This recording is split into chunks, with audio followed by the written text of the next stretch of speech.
La Comisión de Hacienda de Diputados comenzó a tratar la rendición de cuentas y además recibe el equipo económico. Exactamente, allí se encuentra Matías Garro que nos trae toda la información. ¿Cómo estás, Mati? Buen mediodía.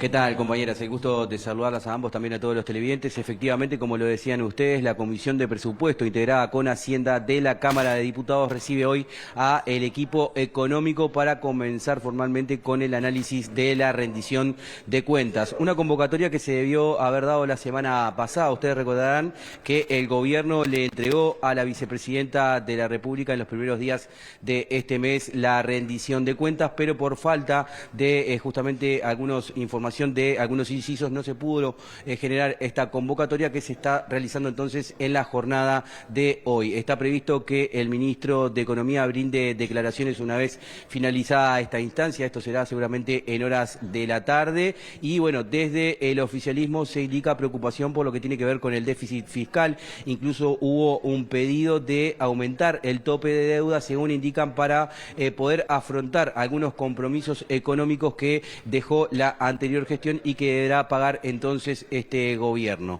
Por parte de la oposición, obviamente que se defiende la gestión anterior y se indica que lo que pretende entonces el Frente Amplio es instalar un relato. Pero estaremos aguardando entonces a tener la palabra del ministro de Economía. Seguramente tendremos más información en nuestra edición central. Perfecto, Mati. Muchas gracias por la información. Sin dudas que este será un tema que más adelante ampliaremos. Hay una nueva convocatoria de Matías Garro desde el Parlamento Nacional. Te vemos y te escuchamos, Mati. ¿Cuáles son las novedades ahora?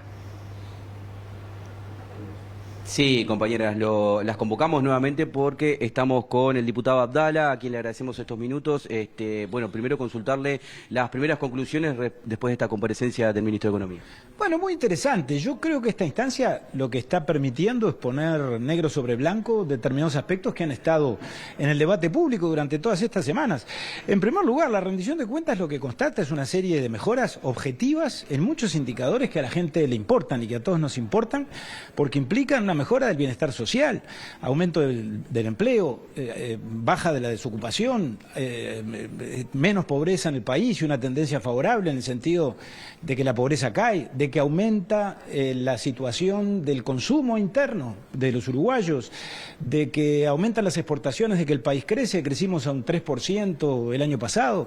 Es decir, son todos datos que sin duda son alentadores y eso lo contiene la rendición de cuentas que ha traído el gobierno con relación al último año del ejercicio del gobierno anterior, o al último ejercicio.